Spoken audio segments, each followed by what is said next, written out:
Hi friends, welcome to my channel Sangavi కబుర్లు. ఈ రోజు నేను మీ ముందుకి ఒక మంచి టిఫిన్ అండ్ స్నాక్ ఐటమ్ తో ఒక మంచి రెసిపీ తీసుకొచ్చాను. అదేంటో మీకు చూపిస్తాను, వచ్చేయండి చూసేద్దాం.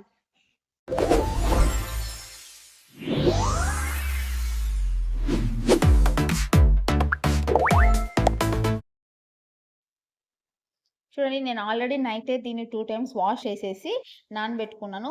ఒకవేళ మీరు మార్నింగ్ టిఫిన్‌గా తినాలనుకుంటే నైటే నానబెట్టేసుకోండి. లేదా ఈవినింగ్ స్నాక్ ఐటెమ్‌గా తినాలనుకుంటే ఎర్లీ మార్నింగ్ మీరు లేసినప్పుడు నానబెట్టుకుంటే సరిపోతుంది.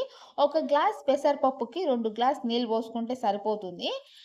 ఇదేంటంటే ఇది ఇప్పుడు ఎండాకాలంలో మన చాలా బెస్ట్ ఫుడ్ ఏందంటే ఇది గ్రీన్ దాల్ అనేది. ఇది ఎంత హీట్ ఉన్న బాడీని కూడా చాలా కూల్ చేస్తుంది. హెల్త్ కూడా చాలా మంచిది. పెద్దోళ్ళ నుంచి చిన్నోళ్ళ వరకు దీన్ని ఎవ్వరైనా కూడా తినొచ్చు. కానీ చాలామంది ఏందంటే దీన్ని ఒక కర్రీ లానే చేస్తారు. పప్పు అట్లా చేస్తారు. చాలా మందికి నచ్చదు అసలు. పప్పు అంటేనే ఇరిటేట్ వస్తది. చాలా మందికి ఇష్టం ఉంటది. కొంతమందికి ఇష్టం కూడా ఉండదు. అలా ఇష్టం లేని వాళ్ళకి ఇలా ఈ రకంగా నేను చూపించే రకంగా ఒకసారి చేసి చూపించండి. వాళ్ళకి చాలా అంటే చాలా చాలా బాగా నచ్చుతుంది. చూడండి, నానబెట్టుకున్న తర్వాత మనం కుక్కర్‌లోకేసుకొని కొంచెం పించ్ ఆఫ్ సాల్ట్ ఏసుకొని బాగా ఉడకపెట్టుకుందాం. ఒక 2 విజిల్స్. ఒక 2 విజిల్స్ వస్తే సరిపోతుంది. ఇక్కడేందంటే నాకు కొంచెం వాటర్ ఎక్కువైపోయినాయి. దీనివల్ల అట్లా ఎక్కువైనప్పుడు ఏం చేశారంటే అట్లే వేసేయద్దండి. సెపరేట్ చేసేయండి ఆ వాటర్‌ని. ఆ వాటర్ అట్లా వేయడం వల్ల మొత్తం ఏదే రెసిపీ అనేదే స్పాయిల్ అయిపోతుంది. అలా కాకుండా ఇలా నేను చూపించే విధంగా వాటర్‌ని సెపరేట్ చేసేసి అది సెపరేట్‌గా పెట్టుకోండి. నెక్స్ట్ ప్రాసెస్ ఏందంటే దీనికి కావాల్సిన ఐటెమ్స్ ఆనియన్స్, పచ్చిమిర్చి, కరివేపాకు, కొత్తిమీర. చాలా సింపుల్ ఐటెమ్స్‌తో మనం దీన్ని చాలా ఈజీగా చేసేసుకోవచ్చు. ఆనియన్స్ ఇక్కడ నేను చూపించే విధంగా కట్ చేసుకోండి. ఎందుకు ఇలా కట్ చేసుకోమంటున్నానంటే మనం తినే ప్రతి బైట్‌లో గూడా మనకు ఆనియన్ అనేది టచ్ అవుతా ఉంటే ఆ టేస్ట్ అసలు వేరే లెవెల్ ఉంటది. అస్సలు చెప్పలేము. నెక్స్ట్ వచ్చేసి పచ్చిమిర్చి, కరివేపాకు గూడా చిన్న చిన్న స్లైసెస్‌గానే కట్ చేసుకోండి. పెద్దగా కట్ చేయడం వల్ల ఏమంటే, మనకు తినడానికి గూడా అంత ఇంట్రెస్ట్ అనిపించదు. తీసి పక్కన పెట్టేస్తాము. ప్రతి ఒక్కటి మనం తింటేనే గదా! దాంట్లో ఉన్న టేస్ట్ అనేది మనకు తెలిసేది. అందుకని చిన్న చిన్న స్లైసెస్‌గా కట్ చేసుకొని సరిపోతుంది. నెక్స్ట్ కడాయి పెట్టుకుందాం. కడాయి పెట్టుకొని మనకు సరిపడా ఆయిల్ వేసుకుందాం. ఆయిల్ వేసుకొని ఆయిల్ హీట్ ఎక్కినాక కొంచెం ఆవాలు, కొంచెం జీలకర్ర ఈ 2 వేసినాక ఒక 30 సెకండ్స్ అవి అలా వదిలేద్దాం. ఆయిల్‌లో బాగా చిట్పట్ అవుతా ఉంటే బావుంటుంది. నెక్స్ట్ పచ్చిమిర్చి చాలామంది ఏమంటే ఆనియన్స్ వేసిన తర్వాత ఆనియన్స్ బాగా రెడ్డిష్ వచ్చిన తర్వాత పచ్చిమిర్చి వేస్తారు. అలా కాకుండా ఫస్టు ఆవాలు, జీలకర్ర తర్వాత పచ్చిమిర్చి వేసి దాన్ని ఒక 10 సెకండ్స్ బాగా డీప్ ఫ్రై చేయండి. అప్పుడు మనకు పచ్చిమిర్చి రియల్ టేస్ట్ అనేది మనకు తెలుస్తుంది. నెక్స్ట్ చిన్న చిన్న స్లైసెస్‌తో కరివేపాకును వేసుకుందాం. ఇప్పుడు కరివేపాకు గూడా చిన్న చిన్న స్లైసెస్ చేసి వేసుకున్నాం కదా! ఇది గూడా ఒక 10 సెకండ్స్ కొంచెం బాగా కుక్ అవ్వనిద్దాం. తర్వాత ఆనియన్స్ అనేది ఎంత ఎక్కువ యేసుకుంటే మనకంత ఎక్కువ టేస్ట్ గూడా వస్తుంది. అసలు ఈ రెసిపీ మొత్తంలో ఆనియన్సే మనకు టేస్ట్ అనేది. ప్రతి ఒక్కటి టేస్ట్ ఉంటుంది. కాకపోతే ఆనియన్స్ వల్ల కొంచెం ఎక్కువ టేస్ట్ అనేది మనకొస్తుంది. ఆనియన్స్ కూడా బాగా హీట్ అవ్వాలి. బాగా రెడ్డిష్ అవ్వాల. మనం మూత మూసుకుందాం. ఎందుకంటే మూత మూసుకుంటే ఆ వచ్చే ఆవిరి వల్ల కొంచెం తొందరగా అనేది కుక్ అవుతాయి.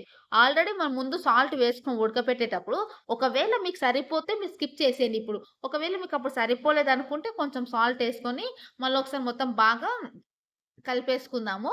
నెక్స్ట్ వచ్చేసి ఒక 2 మినిట్స్ ప్లేట్ మూద్దాం. ఎందుకంటే ఆనియన్స్ అనేది తొందరగా ఉడికిపోతాయి కాబట్టి.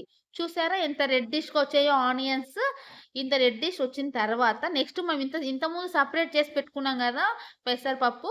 ఆ పెసరపప్పుని ఇప్పుడు దీంట్లోకి మనం కలుపుకుందాం. యాడ్ చేసేద్దాము. యాడ్ చేసేసి బాగా అన్నీ మిక్స్ చేద్దాం. అప్పుడు ఒక్కొక్క దాని టేస్ట్ అనేది మనకు తెలుస్తది. చూడండి, ఇలా నేను చూపించే విధంగా వాటర్ అంతా సెపరేట్ చేసేసి ఇట్లా పొడి పొడిగా ఉన్నవి మాత్రమే వేసుకోండి. ఒకసారి వేసుకున్న తర్వాత గరిటె తీసుకొని బాగా కలపండి అన్నిటిని. మొత్తం ప్రతి ఒక్కటి మిక్స్ అవ్వాలి. ఆనియన్ గాని, పచ్చిమిర్చి, కరివేపాకు మనం ఏ ఐటెమ్స్ అయితే వేసుకున్నామో ఐటెమ్స్ అన్నీ బాగా కలిపోవాల. నెక్స్ట్ కొత్తిమీర లాస్ట్‌లో. ఈ కొత్తిమీర అనేది మాత్రం ఆప్షనల్ కాదు. ఖచ్చితంగా వేయండి. కొత్తిమీర వేస్తే కొత్తిమీర టేస్ట్ అనేది కూడా మనకు తెలుస్తుంది. కొత్తిమీర వేసినాక బాగా కలుపుకోండి. ఒకసారి బాగా కలిపేసి ఒక 2 మినిట్స్ మగ్గనిద్దాం. మగ్గాని ఎందుకంటే మనం అంతసేపు దాన్ని సెపరేట్‌గా పెట్టుకున్నాం గదా! అవి గూడా కొంచెం హీట్ అవుతే అప్పుడు మనకు తినడానికి గూడా కొంచెం స్పైసీగా చాలా బావుంటుంది.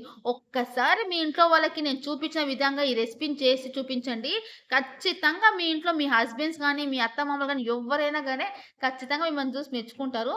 చాలా అంటే చాలా ఈజీగా ఇంకోటేందంటే డైట్ చేసే వాళ్ళకి గూడా ఇది మంచి రెసిపీ.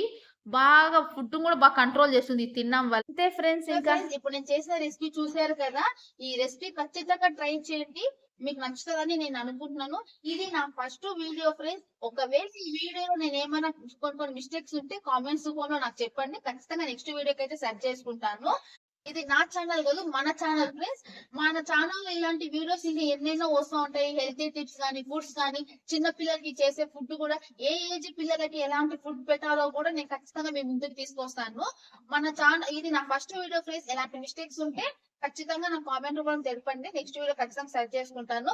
నా వీడియో గాని మీకు నచ్చినట్టయితే లైక్ చేయండి, షేర్ చేయండి, సబ్స్క్రైబ్ చేయండి. అలానే పక్కన హై బటన్ ఖచ్చితంగా నొక్కడం ఫ్రెండ్స్ మర్చిపోవద్దండి. ఎందుకంటే అది నొక్కడం వల్ల నా వీడియో మీతో పాటు 10 మందికి కూడా వెళ్తాయి. వాళ్ళు కూడా చూసే అవకాశం ఉంటుంది. అస్సలు మర్చిపోవద్దండి. ప్లీజ్ సపోర్ట్ మీ ఫ్రెండ్స్. బాయ్. నెక్స్ట్ వీడియోతో మళ్ళీ మీ ముందుకు వచ్చేస్తాను. Bye friends.